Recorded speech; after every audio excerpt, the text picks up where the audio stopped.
தமிழகத்தை தொடர்ந்து வஞ்சிக்கின்ற ஒன்றிய அரசை கண்டித்து குறிப்பாக இந்த ஆண்டு நிதிநிலை அறிக்கையில் மிகப்பெரிய துரோகத்தை தமிழ்நாட்டுக்கு ஒன்றிய அரசு செய்திருக்கிறது. இதை பொதுமக்கள் மத்தியிலே எடுத்து செல்ல மும்முனை போராட்டத்தை போல திராவிட முன்னேற்ற கழகம் நடத்தியது. குறிப்பாக யுஜிசி வரையறையில் ஒன்றிய அரசு மாநில அரசினுடைய உரிமைகளை எல்லாம் பறிக்கக்கூடிய வகையில் கொண்டு வந்த அந்த திருத்தங்கள், அவற்றை திராவிட முன்னேற்ற கழகத்துடைய தலைவர் தளபதி அவர்கள் வன்மையாக கண்டித்து ஒன்றிய அரசுக்கு கடிதம் எழுதியோடு நிற்காமல் தமிழ்நாட்டு மக்களுடைய உணர்வுகளை வெளிப்படுத்துவதற்காக 6ஆம் தேதி பிப்ரவரி 6 தலைநகர் டெல்லியிலே மாணவர்களின் சார்பில் ஒரு ஆர்ப்பாட்டத்தை டெல்லியிலே நடத்தின திராவிட முன்னேற்ற கழக மாணவரின் சார்பில் நடைபெற்றது. அது இந்தியாவிலே இருக்கின்ற பிஜேபி அல்லாத மாநிலங்கள் ஆளுகின்ற அனைத்து மக்களுடைய கவனத்தையும் ஈர்க்கக்கூடிய வகையில் அந்த ஆர்ப்பாட்டம் அமைந்தது. அந்த ஆர்ப்பாட்டத்தில் காங்கிரஸ் கட்சியினுடைய தலைவராக செயல்படுகின்ற ராகுல் காந்தி அவர்களே வந்து கலந்து கொண்டார். அகிலேஷ் யாதவ் கலந்து கொண்டார். இந்தியா கூட்டணியில் இருக்கின்ற அத்தனை தலைவர்களும் கலந்து கொண்டு அந்த ஆர்ப்பாட்டம் மிகப்பெரிய வெற்றியை அடைந்தது. இந்தியாவில் இருக்கிற அத்தனை மாநிலங்களும் இது எவ்வளவு பெரிய துரோகம், மாநிலங்களுடைய அதிகாரங்களை எல்லாம் ஒன்றிய அரசு ஒன்றின் பின் ஒன்றாக எப்படி பறிக்க நினைக்கிறது என்பதை உணர்ந்து கண்டன குரல் எழுப்ப ஆரம்பித்திருக்கிறார்கள். அதேபோல மீனவர்களுக்கு இலங்கை அரசால் கொடுக்கப்படுகின்ற அந்த துன்பங்கள் துயரங்கள் போக்கப்பட தமிழ்நாடு முதலமைச்சர் மாண்புமிகு தளபதி அவர்கள் பிரதமருக்கு பலமுறை கடிதம் எழுதியும் அதற்கு ஒரு நிரந்தர தீர்வு கிடைக்காத காரணத்தினால் இந்தியா கூட்டணியினுடைய தமிழ்நாட்டை சார்ந்த நாடாளுமன்ற உறுப்பினர்கள் அத்தனை பேரும் பாராளுமன்ற வளாகத்திற்கு வெளியிலே ஒரு கண்டன முழக்கத்தை எழுப்புகிற ஆர்ப்பாட்டத்தை நடத்தினார்கள். 3வது கட்டமாக நேற்றைய தினம் தமிழ்நாட்டிலே இருக்கின்ற 72 இடங்களில் திமுகவின் சார்பில் கண்டன கூட்டங்கள் நடத்தி ஒன்றிய அரசு எந்த அளவுக்கு தமிழகத்தை வஞ்சிக்கிறது என்பதை மக்கள் மத்தியிலே தெளிவுபடுத்த வேண்டும் என்று தலைவர் அவர்கள் ஆணையிட்டதனுடைய விளைவு பொதுக்கூட்டங்கள் மிக குறுகிய காலத்தில் ஏற்பாடு செய்யப்பட்டது. அந்த கூட்டங்கள் அனைத்தும் மிகப்பெரிய வெற்றியை அடைந்திருக்கிறது. ஆவடியிலே கழகத் தலைவர் தளபதி மு.க. ஸ்டாலின் அவர்களும், மாதவரத்திலே துணை முதலமைச்சர் உதயநிதி ஸ்டாலின் அவர்களும், அணைக்கட்டிலே பொதுச் செயலாளர் அண்ணன் துரைமுருகன் அவர்களும், உத்தரமேரூரிலே கழகத்துடைய பொருளாளர் டி.ஆர். பாலு அவர்களும், கழகத்துடைய அமைச்சர்கள், முன்னணி தலைவர்கள் அனைவரும் தமிழ்நாட்டிலே 72 இடங்களிலே நேற்றைக்கு அந்த கூட்டம் நடைபெற்றது. அனைத்து இடங்களிலும் இன்றைக்கு பத்திரிகையிலே கூட அந்த படங்கள் எல்லாம் வந்திருக்கிறது. பல ஊடகங்களிலும் ஒவ்வொரு இடத்திலும் கூடிய கூட்டத்தை காட்டினார்கள். நான் கூட திருவண்ணாமலையிலே கூட்டத்திலே பேசினேன். இந்த கொட்டுகின்ற பணியிலும் மிக பிரம்மாண்டமான கூட்டம் அங்கே கூடியது. ஒவ்வொரு பகுதியிலும் அப்படி ஒரு உணர்வு ஏற்பட்டிருக்கிறது. காரணம், தமிழ்நாட்டு மக்கள் மத்தியிலே ஒன்றிய அரசு செய்கின்ற இந்த ஓரவஞ்சனையை பொதுமக்கள், தமிழ்நாட்டு மக்கள் மிகுந்த வேதனையோடும் கோபத்தோடும் இருக்கிறார் என்பதை காட்டுகிற வகையிலே தான் இந்த பொதுக்கூட்டங்கள் எல்லாம் அமைந்தன. இன்றைக்கு ஒன்றிய அரசு எந்த அளவு, ஏன்னா இதெல்லாம் பொதுமக்களுக்கு பொதுவாக தெரியவில்லை, எந்த வகையிலே பொத்தாம் பொதுவாக சொல்வதை காட்டிலும் பொதுக்கூட்டங்கள் மூலமாக விளக்க வேண்டும் என்று சொன்னதற்கு காரணம் தெளிவாக ஒவ்வொரு பேச்சாளரும் பேசியிருக்கிறார்.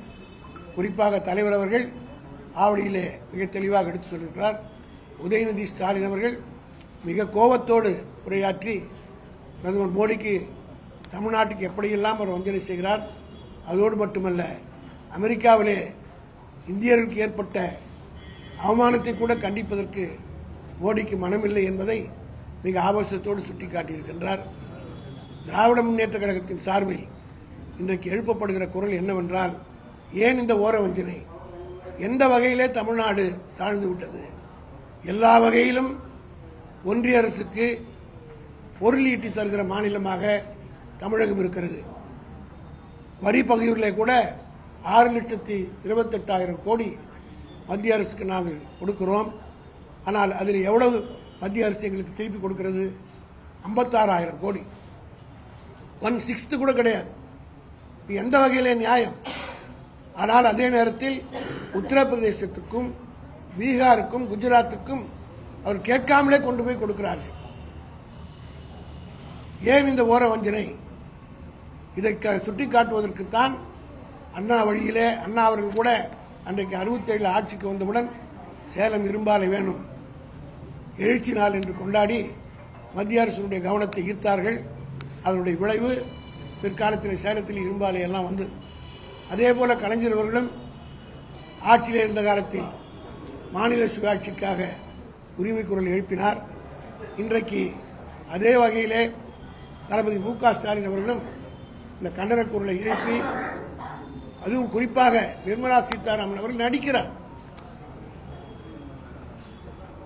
தமிழ்நாட்டு நானும் ஒரு தமிழச்சி தான் என்று சொல்லுகிற அந்த அம்மையார், இதுவரையிலே அந்த அம்மையார் நிதியமைச்சராகி தமிழ்நாட்டுக்கு என்ன செய்திருக்கிறார்கள்?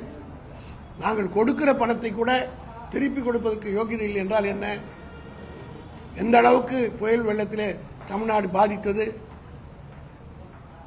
நிதி நிலைமை சரியில்லை, எங்களுக்கு நிதி கொடுங்கள் என்று, சேர வேண்டிய நிதியிலிருந்து கொடுங்கள் என்று கேட்டால் கூட கொடுக்க மறுக்கிறார்கள்.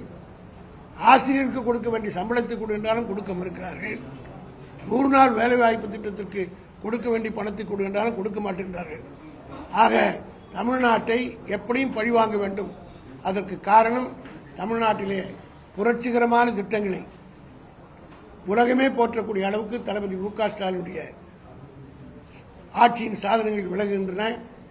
குறிப்பிட்டு சொல்ல வேண்டுமானால், இந்த காலை உணவு திட்டத்தை கனடாவில் இருக்கிறவர்களை பாராட்டுகிறார்கள். பத்திரிகையில் கூட நான் செய்தி பார்த்தேன், வாட்ஸ்அப்பிலும் பார்த்தேன். ஐநா சபையிலே கூட மு.க. ஸ்டாலின் அவர்கள் பேசும் பொருளாக மாறி இருக்கிறார் என்று தமிழ்நாட்டுடைய பெருமை அந்த அளவுக்கு உச்சத்துக்கு போயிருக்கிறது. ஆனால் மோடியினுடைய அரசால் இதை தாங்கிக் கொள்ள முடியாமல் தொடர்ந்து வஞ்சித்து வருகிறார். இங்கே இருக்கிற எதிர்க்கட்சித் தலைவர் எடப்பாடி அவர்கள் நடிக்கிறார். அவருடைய ஆட்சி காலத்திலே இதே ஆளுநர் மாநில அரசினுடைய அதிகாரத்தை ஆட்சி செய்ய வேண்டிய பணிகளை எல்லாம் அவரே நேரடியாக ஆய்வு செய்த நேரத்தில் எதிர்க்கட்சித் தலைவராக இருந்த எங்கள் தலைவர் தளபதி மு.க. ஸ்டாலின் அவர்கள் ஆளுநர் மாளிகை முன்னாடியே ஆர்ப்பாட்டம் நடத்தி அந்த ஆர்ப்பாட்டத்தில் நாங்கள் எல்லாம் பங்கேற்றோம். எங்கள் மீது வழக்கு போட்டார் எடப்பாடி. இவர்களுக்கு அன்றைக்கு ஆட்சியில் இருந்தபோது யார் ஆட்சியில் இருக்கிறார் என்பது பொருள் அல்ல. மாநில உரிமைகளை காப்பதில் யார் ஆட்சியில் இருந்தாலும் இல்லாவிட்டாலும் ஆதரிக்கக்கூடிய மனப்பான்மை பெற்றதுதான் திராவிட முன்னேற்ற கழகம்.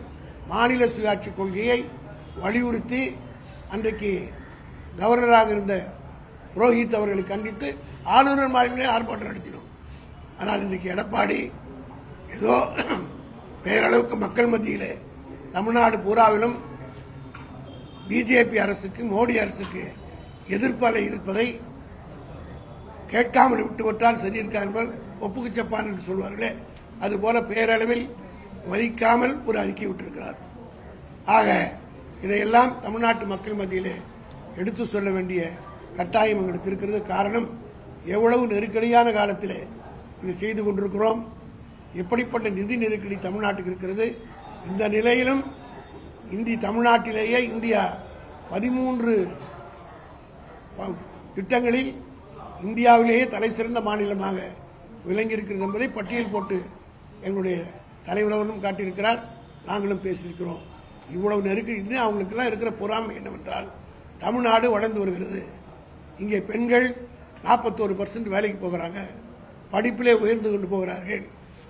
ஆனால் நாம் இருக்கிற அந்த பகுதியிலே ஒன்றும் செய்ய முடியவில்லை என்ற வைத்தறிச்சலின் காரணமாக செய்கிறார்கள் என்றுதான் தமிழ்நாட்டு மக்கள் உணர ஆரம்பித்திருக்கிறார்கள். இதை திசை திருப்புவதற்காக திடீர்னு பிஜேபி திருப்பரங்குன்ற பிரச்சனை கையில் எடுத்தாங்க.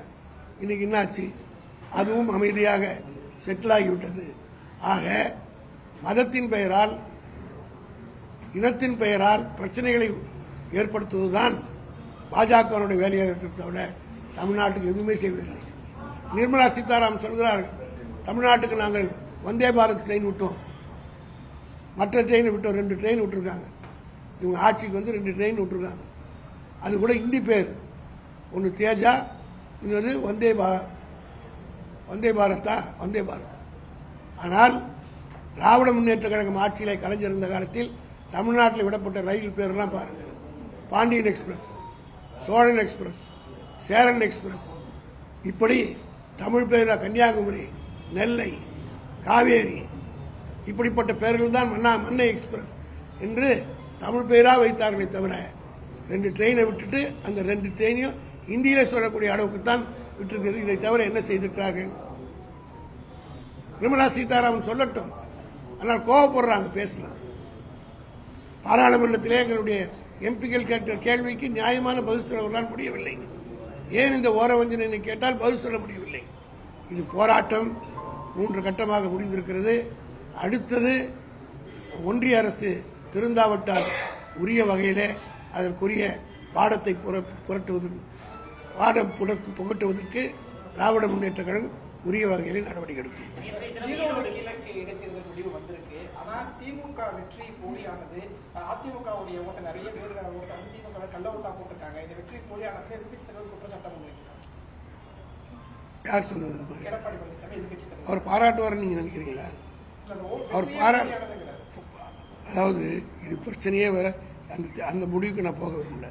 காரணம் என்னன்னா, திமுக இமாலய வெற்றி பெற்றது. 90,000 நீங்கள் எல்லாம் ஊடகங்கள்லாம் போனீங்க. எலெக்ஷன் கமிஷன் பார்த்துக்கிட்டு இருக்கு.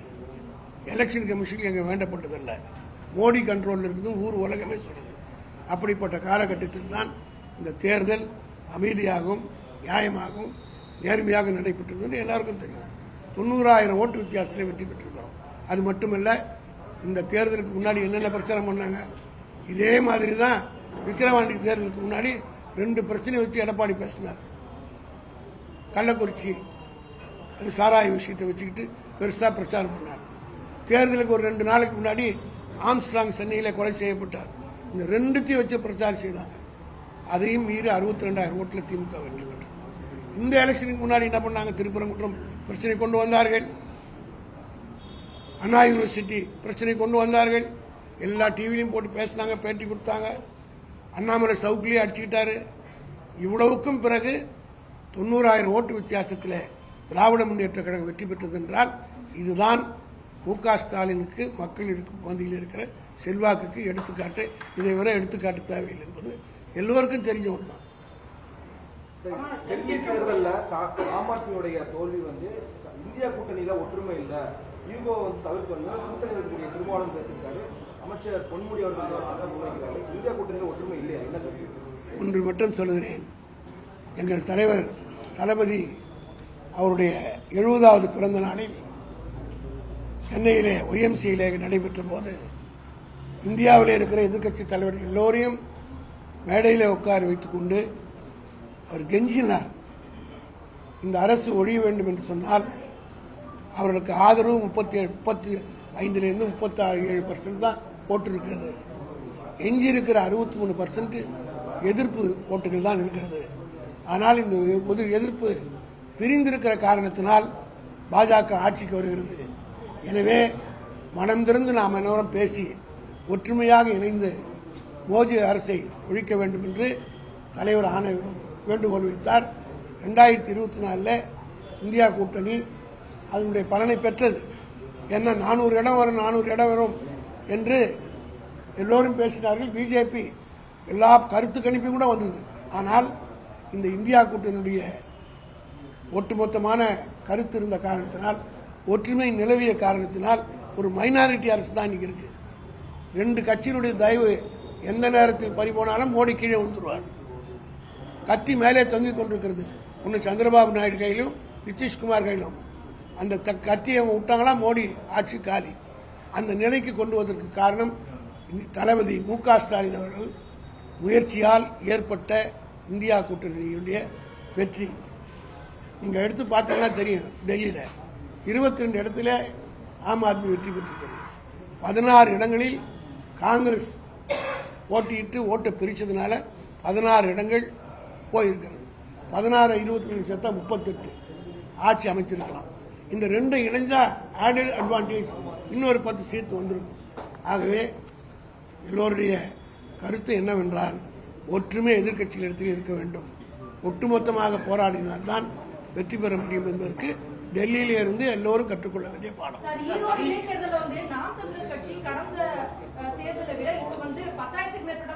அது நான் நேற்றே டெய்லி அதே சொல்லிட்டேன். நேற்று பெரியாருடைய சிலைக்கு முன்னால் அதுக்கு தெளிவான விளக்கம் சொல்லிவிட்டேன். இது வெற்றியே கிடையாது. நாங்கள் வெற்றிக்கிறோம். அது கணக்கு கொடுக்கணும்னா வேற மாதிரி போகும். காரணம் அவர் வாங்கின ஓட்டு வித்தியாசம் பாருங்க. வாங்கின ஓட்டு எவ்வளோ, போன தேர்தலில் எவ்வளோ வாங்கினார், பிஜேபி எவ்வளோ ஓட்டு வாங்கிச்சு, 2 கட்சி பார்த்தா கம்மியாக தான் வாங்கியிருக்காங்க. அந்த கணக்கெல்லாம் நான் நேற்றே சொல்லிட்டேன். மேடைகளையும் பேசிட்டேன். உங்களுக்கு ஊடகங்களும் நேற்று போட்டு வந்துருச்சு. அதனால அதாவது எங்கள் வெற்றியை பெரியார் மண்ணில் பெரியாருக்கு கிடைத்த வெற்றியாக, பெரியாருடைய கருத்துக்கு கிடைத்த வெற்றியாக எங்கள் தளபதி அறிவித்திருக்கிறார். அதுதான் வேற மத்திய அமைச்சர் பியூஷ் கோயல் சில மாநிலங்கள் மத்திய அரசிடமிருந்து தாங்கள் செலுத்திய வரிக்கேற்ப நிதி கேட்பது அற்ப சிந்தனைன்னு சொல்லியிருக்காரு. அவருக்கு தான் அற்ப சிந்தனை.